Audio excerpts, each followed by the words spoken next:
स्वामी विवेकानंद जी जब जूनागढ़ से पोरबंदर जा रहे थे, तब जेतलसर रेलवे स्टेशन पर उन्होंने रात बिताई और उस समय वहाँ के assistant station master Shri Hargovind Das Ajramar Pandya, जिनको मोटा भाई के नाम से भी जाना जाता था, महात्मा के नाम से जाना जाता था, उन्होंने प्रथम बार स्वामी विवेकानंद जी को शिकागो में जो विश्व धर्म सभा होने वाली है उसकी जानकारी दी। जैसे हमने कहा कि इसके लिए हमारे पास जो प्रमाण है वो यही है कि life of Swami Vivekananda by eastern and western disciples जो किताब है, जो अद्वैत आश्रम से 1915 में सबसे पहली बार प्रकाशित हुई, उसकी फर्स्ट एडिशन, पहली एडिशन में जो 1915 में प्रकाशित हुई, उसमें ये लिखा है कि स्वामी जी पहली बार शिकागो धर्म सभा के बारे में उनको जानकारी सबसे पहली बार मिली है जब वो काठियावाड़ में, और परंतु एग्जैक्ट प्लेस का नाम उसमें नहीं दिया। उसमें यही कहा है कि या तो हो सकता है जूनागढ़ या पोरबंदर, परंतु हम देखते हैं कि जूनागढ़ या पोरबंदर में वह सब संभव इसलिए नहीं कि जूनागढ़ में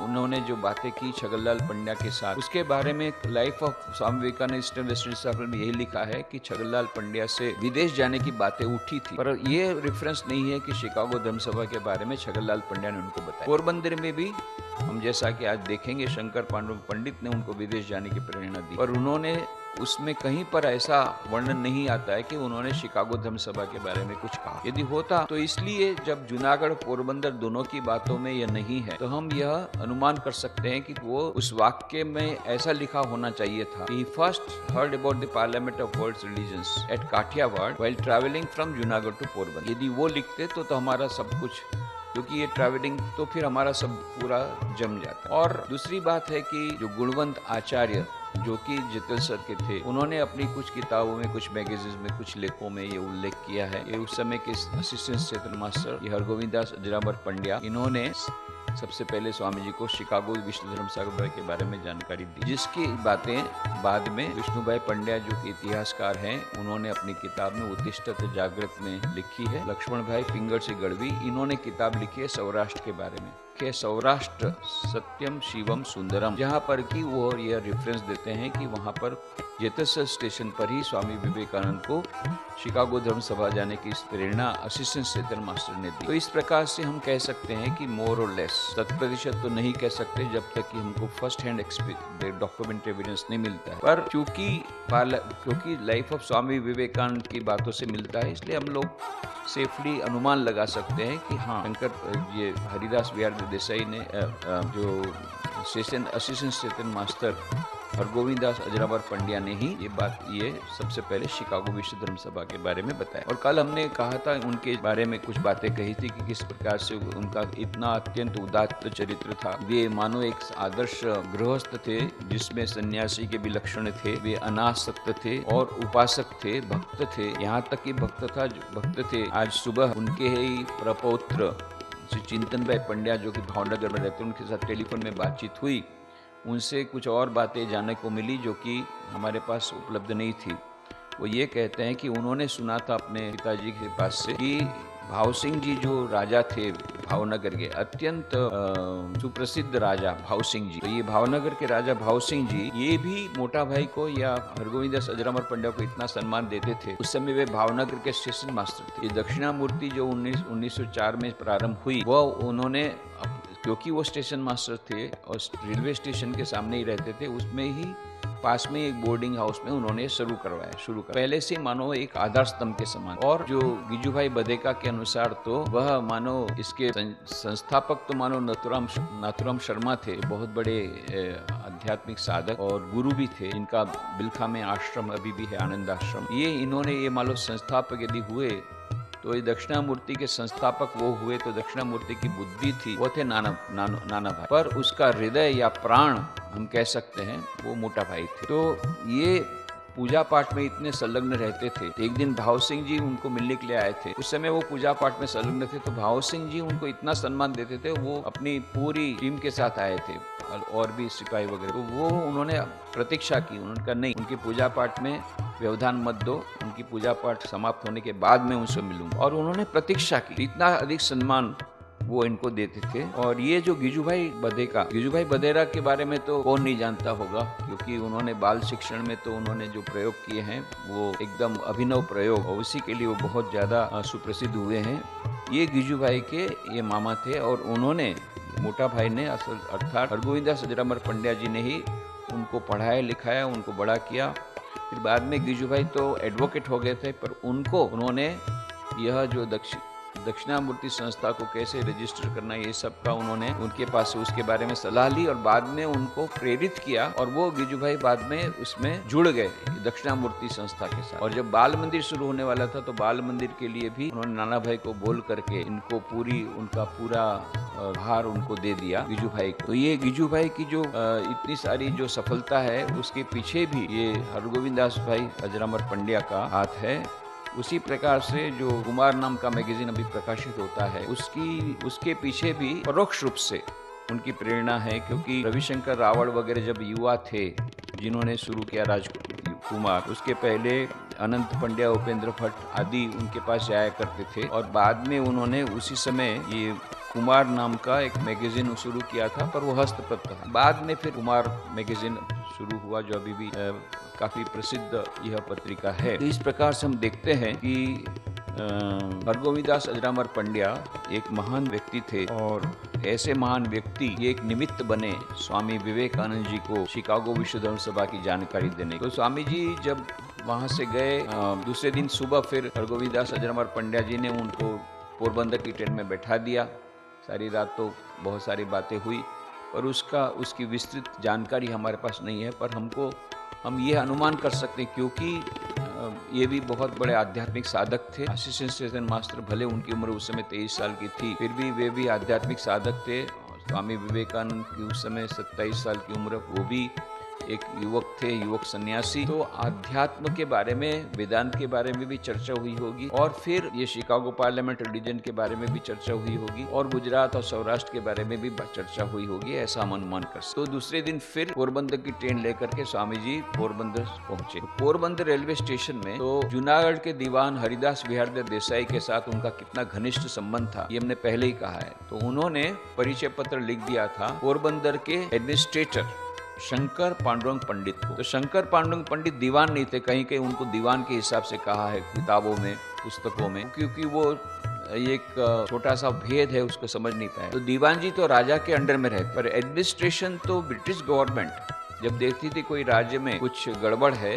तो वहाँ अपना एडमिनिस्ट्रेशन डाल देती थी और वहाँ पर वो पूरे राजा का, मानो कोई राजा को तो या तो इम्प्रिजन कर लेते थे या राजा को राज्य के बाहर निकाल देते थे या राजा को एकदम से निष्क्रिय कर डालते। राजा और दीवान का कोई ज्यादा हाथ नहीं रहता था, जो कुछ भी पूरा होता था एडमिनिस्ट्रेशन वो एडमिनिस्ट्रेटर के हाथ में है। और ये एडमिनिस्ट्रेटर का अपॉइंटमेंट ब्रिटिश गवर्नमेंट का, तो इस समय वो अपने आप में लंबी कहानी है, बाद में उसको कहेंगे किस प्रकार से क्यों Porbandar state first class state था उसमें से थर्ड क्लास स्टेट हुआ, क्यों वहाँ पर फिर एडमिनिस्ट्रेशन दिया गया और क्यों फिर एडमिनिस्ट्रेटर शंकर पांडुरंग पंडित पोरबंदर में आए।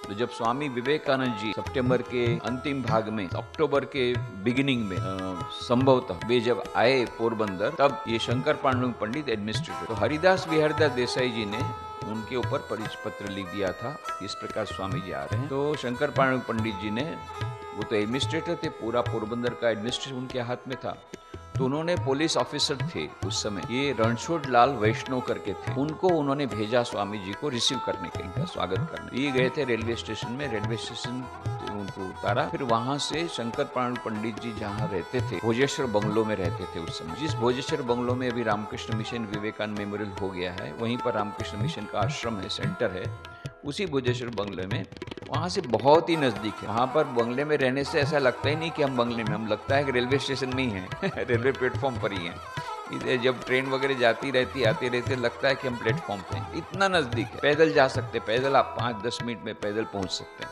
इतना नज़दीक। तो फिर इस प्रकार से जो पुलिस ऑफिसर थे दरोगा रणछोड़ लाल वैष्णव, वो उनको ले आए यहाँ पर शंकर पांडुरंग पंडित के पास भोजेश्वर बंगलो में। उस समय ऐसा था, संयोग से ये कहीं बाहर गए थे कार्यवश शंकर पांडुरंग पंडित, तो दरोगा जी ने कहा चलिए ऊपर चलिए, वहाँ लकड़ी की सीढ़ी थी, अभी भी वहाँ पर आप जाएंगे पोरबंदर में तो वही मकान है जिस मकान में स्वामी जी रहे थे, उस मकान को उसी प्रकार से प्रिजर्व करके रखा गया है। तो वहाँ की जो लकड़ी की सीढ़ी है वो भी उसी प्रकार की है, अभी भी है। वो लकड़ी की सीढ़ी के नीचे स्वामी जी बैठ गए। तो जैसा कि सन्यास की परंपरा होती है, सन्यासी की परंपरा होती है, वो ऊपर नहीं गए। बोले नहीं, जब शंकर पांडुरंग पंडित आएंगे तब मैं ऊपर जाऊंगा, अभी उसके पहले मैं वहां नहीं जाऊँ। तो इस प्रकार से वहीं पर नीचे बैठे रहे। फिर शंकर पांडुरंग पंडित जब आए तो उन्होंने बहुत हार्दिक स्वागत किया और उनका हाथ पकड़ लिया। शंकर पांडुरंग पंडित ने हाथ मिलाते हुए सीढ़ी पर चढ़े और 5 या 10 मिनट ही बात हुई होगी। उसी में शंकर पांडुरंग पंडित तो इतने बहुत ही प्रखर विद्वान, और विदेश भी जाके आए थे और कितनी जगह बड़ी बड़ी पोजीशन में रहे थे, वो तुरंत समझ गए। एक जौहरी जिस प्रकार से जवेरात को देख लेता है, जौहर को देख लेता है, वो समझ गए कि उन्होंने भाप लिया कि कितने महान ये व्यक्ति। तो तुरंत उन्होंने कहा पुलिस ऑफिसर जी को, ये रणछोड़लाल जी को, कि स्वामी जी मेरे साथ ही रहेंगे। क्योंकि व्यवस्था ऐसी थी कि स्वामी जी इनसे मिल करके फिर जाएंगे वहाँ पर महादेव का मंदिर, मोस्ट प्रोबेबली वो हटकेश्वर मंदिर का, वहीं पर सब सन्यासियों को रखने की व्यवस्था रहती थी। तो ये हटकेश्वर मंदिर में रहेंगे और वहीं पर वो प्रसाद पाएंगे, ऐसी व्यवस्था थी। पर 5-10 मिनट बात करने के बाद ही शंकर पांडुरंग पंडित इतने प्रसन्न हो गए। बोले नहीं, वो मेरे साथ नहीं रहेंगे, इसी बंगले में रहेंगे। वहाँ जो कुछ है भोजन वो गरीबों में उसको वितरण करा दो और उनकी व्यवस्था यहीं पर हो जाए। फिर दूसरे दिन रणछोड़लाल जी स्वामी जी को घुमाने के लिए ले गए थे पोरबंदर में सुदामा मंदिर। सुदामा भी पोरबंदर से ही है, अब जैसा कि आपको मालूम है, पोरबंदर से ही वे द्वारका गए थे। वो अपने आप में लंबी कहानी आप लोग जानते हैं पुराण की। तो ये पोरबंदर वही सुदामापुरी भी कहलाता है, इसीलिए ये सुदामा मंदिर वगैरह सब उन्होंने दिखाया होगा। तो उस समय बाद में उनके साथ बात करके पता पड़ा कि स्वामी जी सन्यासी है पर शुष्क सन्यासी नहीं है। बहुत मजाक वगैरह भी किया, वो मजाक को अभी बोलने की आवश्यकता नहीं है। तो क्या क्या उन्होंने विनोद में कई बातें कही। उसके बाद में फिर ये शंकर पांडुरंग पंडित के साथ स्वामी जी जब साथ में रहने लग गए, तो वहां पर शंकर पांडुरंग पंडित की बहुत बड़ी लाइब्रेरी, उसमें कई पुस्तकें थी। तो स्वामी जी को तो मान लो खुराक लग गया उनको तो ये पुस्तक मिलने के बाद में फिर कैसे अपने साथ तो 1-2 पुस्तक ही रख सकते थे, क्योंकि ज्यादातर पैदल जाते थे। तो इतनी सारी पुस्तकें उनको मिल गई तो उनको भी बहुत अच्छा लगा। जिस कमरे में थे उसके पास में ही पुस्तकालय था, ऐसा ग्रंथालय था, ऐसा हम अनुमान कर सकते हैं कि नीचे में तो शंकर पांडुरंग पंडित अपने परिवार के साथ रहते थे। तो ऊपर में एक कमरा दिया था कोने वाला, जिस कमरे में स्वामी जी रहे थे उसका हमको एविडेंस मिला है कि जिस कमरे में रहते थे उसके बारे में हमको पक्का पता। तो वो क्यों हम बाद में बताएंगे, क्यों हमको ये पक्का पता है। तो उसके पास में ही जो बड़ा हॉल है, उस हॉल में ही लाइब्रेरी रही होगी, ऐसा हम अनुमान कर सकते। तो ये बड़ी लाइब्रेरी से स्वामी जी बड़े प्रभावित, क्योंकि स्वामी शिवानंद जी महाराज जो कि रामकृष्ण मठ मिशन के द्वितीय अध्यक्ष थे, स्वामी महापुरुष महाराज जी के नाम से जिनको जाना है, उन्होंने अपने संभाषण में कहा है, वार्तालाप में कहा है, वार्तालाप करते समय कि शंकर पांडुरंग पंडित की लाइब्रेरी से स्वामी जी इतने प्रभावित हुए कि बहुत लंबे समय तक रुक गए। नहीं तो उनका नियम था कहीं ज्यादा नहीं रुकते थे, ज्यादा से ज्यादा 3 दिन। ये स्वामी जी, ये सन्यासियों की वैसी परंपरा भी यही है कि पानी तो बहता भला और साधु तो चलता भला। तो एक जगह रहने से फिर आसक्ति आती है, इसलिए 3 दिन नॉर्मली रहते हैं साधु लोग अपनी परिव्राजक अवस्था में। स्वामी जी ने भी यही नियम किया। तो परंतु यहाँ पोरबंदर में इतना अधिक रह गए। पुरानी हमारी पुस्तकों में तो लिखा है 11 महीने रह गए, पर वो तो संभव ही नहीं, क्योंकि कुल समय ही उनका 8 या 9 महीना, 8.5 महीना है। ये वैसे तो कुछ लोगों के अनुसार तो और भी कम है तो उसमें तो कंट्रोवर्सी है, परंतु 11 महीना तो कभी हो ही नहीं सकता, किसी हालत में नहीं हो। क्योंकि हम लोग को पक्का पता है कि 26 अप्रैल 1892 को तो अपने पत्र में लिखते हैं स्वामी विवेकानंद खुद, हरिदास विहारदास देसाई दीवान जी ऑफ जूनागढ़ के दीवान जी को लिखते हैं 26 अप्रैल 1892 को कि आपके मित्र मणिभाई जसभाई ने मेरी पूरी अच्छी व्यवस्था की है और आज मैं बम्बई के लिए रवाना हो रहा हूँ। तो यहाँ गुजरात का टूर खत्म होता है। तो प्रारंभ कब हुआ उसके बारे में बहुत कंट्रोवर्सी, उसके बारे में भी बात करेंगे। बहुत बड़ी कंट्रोवर्सी है, क्योंकि फर्स्ट वॉल्यूम जो है life of Swami Vivekananda eastern western disciples, उसमें लिखा है कि सितंबर के मध्य में वे आ गए थे गुजरात, और बाद में जो उसको रिवाइज करके बहुत बार वो रिवाइज हुई किताब। तो लास्ट जो रिवाइज हुई वो 1979 में रिवाइज हुई। उसके बाद में प्रिंट्स बहुत हुई, रिप्रिंट हुई बहुत बार, पर रिवीजन 79 के जो हुआ उसमें वो नवंबर बताया। पर उसमें भी हम बताएंगे, क्योंकि हमको जो एविडेंस वगैरह मिले हैं उससे हमको लगता है कि नहीं, स्वामी जो फर्स्ट वॉल्यूम में लिखा था वही सच है। उसके बारे में बात करेंगे। तो यह शंकर पांडुरंग पंडित जो सभी जगह जो नॉन कंट्रोवर्शियल बातें हैं वो पहले कर देते हैं कि इसमें ये तो बात सबने बताया है, कि शंकर पांडुरंग पंडित ये बहुत प्रभावित हुए स्वामी जी से। स्वामी जी प्रभावित हुए उनसे, वो भी बहुत बड़े विद्वान थे, कई भाषाओं के जानकार थे। और शंकर पांडुरंग पंडित और ये महापुरुष महाराज बोलते हैं कि स्वामी जी कहीं ज्यादा नहीं रुकते थे, पर यहाँ बहुत ज्यादा रुक गए और 2 बार आए, ऐसा भी कहते हैं महापुरुष महाराज। क्यों आए?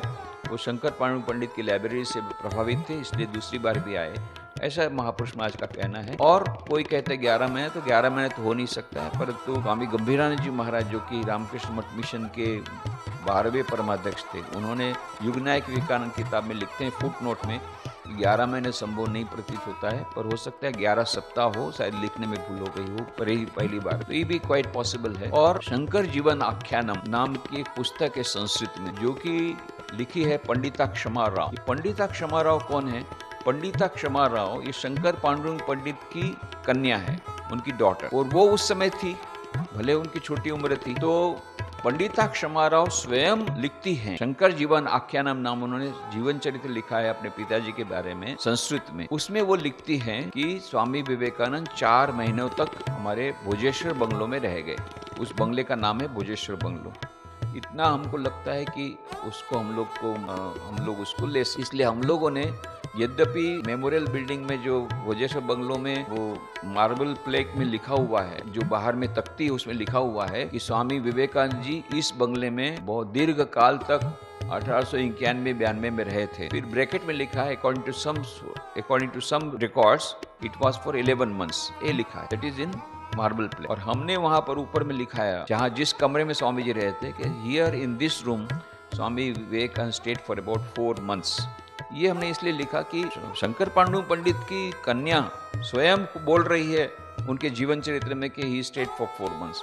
इस बेसिस पर हमें 4 महीने लगा। ये बात अलग है कि हमारे रामकृष्ण मठ मिशन के 15वें परमाध्यक्ष पूज्य आत्मस्थान जी महाराज, वे बहुत नाराज हुए, क्यों भाई ये 4 महीना कर दिया 11 महीने का। मैं बोला 11 महीने किसी प्रकार से नहीं होता है, क्योंकि 11 महीने गुजरात में ही नहीं रहे, तो फिर तो कितनी जगह पर गुजरात में, सारी गुजरात में गए, उसमें से पोरबंदर तो हो ही नहीं सकता है। और ये पुस्तक से मैंने लिया है, वो मैंने उनको एक्सप्लेन किया। नहीं मैंने वो तख्ती लगाई थी, उसकी बारे में बात करेंगे कि वो 1974 में उन्होंने वो तख्ती क्यों लगाई थी, किस प्रकार से लगाई, किस सर्कमस्टेंसेस में पता पड़ा कि इस भोजेश्वर बंगलो में ही स्वामी विवेकानंद रहे थे। तो ये शंकर पांडुरंग पंडित, ये इनकी लाइब्रेरी से प्रभावित हुए स्वामी जी। और शंकर पांडुरंग पंडित भी ये बहुत बड़े विद्वान थे, कई भाषाओं के जानकार थे, और उस समय वो अथर्ववेद का ट्रांसलेशन कर रहे थे। तो स्वामी जी की प्रतिभा से होकर के उन्होंने कहा कि आप मुझे अथर्ववेद के ट्रांसलेशन में मदद कीजिए।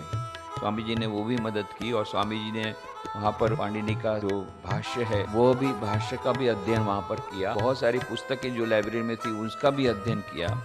मानो शिकागो विश्व धर्म सभा में उन्होंने, और उसके बाद में अमेरिका में और विदेश में उन्होंने जो ज्ञान का वितरण किया, उसकी तैयारी मानो पोरबंदर में हो गई एक प्रकार से, ऐसा हम कह सकते। तो ये पोरबंदर में उनको ये सब ज्ञान, उनको ज्ञान की सब पुस्तकें, बहुत सारी पुस्तकें मिल गई, ये उनको खुराक अपने मिल गई। और फिर शंकर पांडुरंग पंडित इतने प्रभावित हो गए, स्वामी जी आपको तो विदेश जाना चाहिए, यहाँ आपकी कोई कीमत नहीं समझ सकेगा, आपकी इंग्लिश पर इतना, आपका इंग्लिश लैंग्वेज पर आपका इतना प्रभुत्व है, संस्कृत आप इतना अच्छा जानते हैं, हमारे शास्त्रों के बारे में आपका इतना गहरा ज्ञान है, वहाँ तो लोग जानना चाहते हैं। मैं तो विदेश जाके आया, वहाँ के लोग जानना चाहते हैं हमारे भारतीय संस्कृति को, भारतीय अध्यात्म शास्त्र को, भारत के इन शास्त्रों के बारे में जानना चाहते हैं, वो लोग आतुर हैं, व्याकुल हैं। और आप तो इतना अच्छा जानते हैं, फिर इंग्लिश भी आप अच्छा जानते हैं, तो आपको तो विदेश जाना चाहिए, यहाँ भारत में आपकी कदर नहीं होगी, आप अवश्य विदेश जाइए। और फिर शंकर पांडुरंग पंडित ने कहा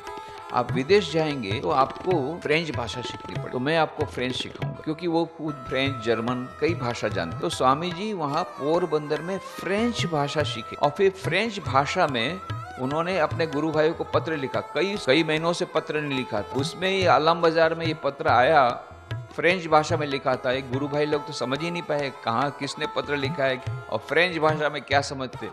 फिर जाकर के कोई जो फ्रेंच जानने वाले कोई थे विद्वान, कोई प्रिंसिपल थे, उनके पास जाकर बोला, तब पता पड़ा रही है तो हमारे गुरु भाई नरेंद्र भाई का ये पत्र। तो ये फ्रेंच में इतना अच्छा स्वामी जी सीख गए। और बाद में पेरिस में भी जो पार्लियामेंट हुई थी उसमें भी स्वामी जी ने ऐसा कहते हैं कि फ्रेंच भाषा में, बहुत बाद में 1899 वगैरह के बाद, उसमें उन्होंने फ्रेंच भाषा में भाषण दिया। तो ये फ्रेंच भाषा स्वामी जी पोरबंदर में सीखे। मुझे आश्चर्य होता था, इतने अच्छे अंग्रेजी जानते हैं, तो फ्रेंच भाषा जानने की क्या आवश्यकता थी। शंकर प्राणु पंडित ने कहा नहीं नहीं, आपको विदेश जाना है तो फ्रेंच भाषा सीखनी पड़ेगी। ये उसके यह जो क्यों कहा था ये मुझे समझ में नहीं आ रहा। पर जब मैं 2004 में मैं यूरोप में गया, यूरोप के कई सेंटर्स में वहाँ पर मैंने हमारे जितने सेंटर्स वहाँ पर की यात्रा की, तब मुझे समझ में आया। क्योंकि वहाँ पर इंग्लैंड को छोड़ करके बाकी सब आप देशों में जाएंगे, फ्रांस वगैरह में, तो वहाँ फ्रेंच के सिवा चलेगा नहीं। इंग्लिश आप बोलेंगे तो जैसे तमिलनाडु में हिंदी बोलने से वो लोग असंतुष्ट हो जाते हैं, ऐसा सुना है। नहीं, तमिल ही बोलना पड़ेगा। फ्रांस में इंग्लिश बोलने से उनकी एनिमी कंट्री है, उसकी लैंग्वेज आप क्यों बोल रहे हैं? तो इम्प्रेशन आप समझते हैं कि इंग्लिश बोलने से आप इम्प्रेशन जमाएंगे, नहीं, हिंदी बोलने से उतना ज़्यादा आपसे नाराज नहीं होंगे, इंग्लिश बोलने से ज़्यादा नाराज होंगे। ये तो मैंने प्रत्यक्ष देखा, गजब की बात। अब मुझे समझ में आता है क्यों शंकर प्राणु पंडित ने कहा था। और स्विट्जरलैंड में भी दूसरी सब भाषाएं चलती है, इंग्लिश नहीं चलता। बाकी में और भी कंट्रीज हैं यूरोप की, इंग्लैंड को छोड़ के, वहाँ इंग्लिश को कोई स्थान नहीं है। बहुत कम लोग इंग्लिश जानते हैं, स्पेनिश जानते हैं, जर्मन जानते हैं, फ्रेंच जानते हैं और इटालियन जानते हैं, परंतु इंग्लिश का कोई ज़्यादा वहाँ पर प्रभाव नहीं है। हम लोग यहाँ पर समझते हैं, जो लोग इंग्लिश बोलते हैं, ओह ये तो बहुत बड़ी बात, और वहाँ वो ऐसी बात। तो जो भी होगा, तो स्वामी जी को उन्होंने बताया कि आप यदि विदेश जाना, आपको विदेश जाना चाहिए, ये हमारे सनातन धर्म के प्रचार के लिए अवश्य आप जाइए। और वहाँ पर आप यूरोप में जब जाएंगे तो इंग्लिश से काम नहीं चलेगा। French is considered a language of the elite. English तो बोलते हैं वो तो साधारण लोगों की लैंग्वेज है, साधारण लोग। और जो एलाइट लोग हैं, जो कि ज़्यादा प्रतिष्ठित लोग हैं, जिनको बोलते हैं कि वो लब्ध प्रतिष्ठित लोग, उनकी भाषा है फ्रेंच, ऐसा वो लोग मानते। तो जो भी हो, तो शंकर प्राणु पंडित के पास से स्वामी जी ने फ्रेंच भाषा वहीं पोरबंदर में सीखी और फिर गुरु भाइयों को पत्र भी लिखा। ये भी एक बहुत बड़ी घटना थी उस समय के लिए उन लोग भाई लोगों की। बहुत समय बाद नरेंद्र भाई का एक पत्र आया। बहुत समय तक स्वामी जी ने कोई पत्र व्यवहार नहीं किया था। ये हमने पहले भी बताया कि परिव्राजक अवस्था में स्वामी जी अपने आप को गोपनीय रखना चाहते। तो वहाँ पर ये शंकर प्राणु पंडित जी ने के पास से स्वामी विवेकानंद जी ने एक काम किया कि उनकी जो लाइब्रेरी थी उसमें से कई पुस्तकें पढ़ी। दूसरा कि शंकर प्राणु पंडित ये इनके पास से फ्रेंच सीखे। तीसरा, शंकर प्राणु पंडित स्वयं उस समय अथर्ववेद का ट्रांसलेशन कर रहे थे, उसमें उन्होंने कुछ सहायता उन्होंने मांगी तो वो सहायता दी। फिर चौथा, उन्होंने यह संस्कृत में पाणिनि भाष्य का, उन्होंने पातंजलि योग सूत्र का, ये सब का जो संस्कृत बहुत सारे ग्रंथों का उन्होंने गहन अध्ययन किया वहाँ पर पोरबंदर में। और फिर पोरबंदर के आसपास की जगह पर भी शंकर प्राणु पंडित ऐसा कहते हैं कि घोड़े पर उनको भेज देते थे और घोड़े पर जाकर के या कभी घोड़ा गाड़ी में जाते, तो यहाँ पर वो सब आसपास के स्थानों को भी दिग्दर्शन कराते थे। ऐसी बात ये पंडिता क्षमा राव ने लिखी है, उनके पिताजी के बारे में जो उन्होंने जीवन चरित्र लिखा, तो उसके बारे में उन्होंने क्या क्या लिखा है, ये सब जो बातें हैं। और बाकी स्वामी जी ने पोरबंदर में क्या किया, तो बहुत सारी बातें हैं। जल्दी जितना संक्षिप्त में हम प्रयत्न करेंगे जल्दी उसको बोलने का। तो यह पोरबंदर में स्वामी विवेकानंद अत्यंत एक ऐतिहासिक बहुत बड़ी घटना है। और स्वामी जी पोरबंदर में इतना अधिक समय तक रहे, एक उनके जीवन का एक बहुत ही महत्वपूर्ण उनका वह समय कालखंड था। पर दुर्भाग्य से बहुत कम लोग इसके बारे में जानते हैं कि पोरबंदर का उनका जो कार्यकाल वो कितना अधिक महत्वपूर्ण था उनके जीवन कार्य के लिए, बहुत कम जानते हैं। इसलिए हम उस पर थोड़ा सा प्रकाश डालने का प्रयत्न करेंगे। एक 39 साल की उम्र में कहीं पर भी पोरबंदर के समान, रायपुर में 2 साल रहे थे तो उस समय ये किशोर थे। संन्यास लेने के बाद अपने घर में तो स्वामी जी रहे ही नहीं हैं, उनके बर्थ प्लेस में कलकत्ता में रहे ही नहीं है। बेलूर मठ में भी इतना लगातार नहीं रहे हैं जितना कि पोरबंदर में रहे, ऐसा कुछ लोग कहते हैं। तो यदि वो नहीं भी हो तो भी थाउजेंड आइलैंड पार्क में या दूसरी जगह पर कहीं ये रिजली मैनर में इस जगह पर 8-8 सप्ताह रहे हैं, 6-8 सप्ताह रहे हैं। ऐसी बहुत कम जगह पर स्वामी जी 4 महीना रहे हैं। ये पोरबंदर उसमें से एक जगह है, उसमें और भी उन्होंने बहुत सारी बातें कही। उसमें से कुछ बातें फाइनल कंफर्मेशन के लिए वेटिंग है, फिर भी हम उसको बोल देते हैं इसलिए कि अभी इसके बाद फर्दर कंफर्मेशन हो या ना हो, वो बातें एक बार हमको जान लेना आवश्यक है, क्योंकि अभी इतने वर्षों बाद इसका फाइनल कंफर्मेशन शायद न भी संभव हो। तो जितना हमारे पास जानकारी है वो सब जानकारी हम आपको दे। ओम शांति शांति शांति। हरि ओम तत्सत। श्री राम कृष्णार्पणमस्तु।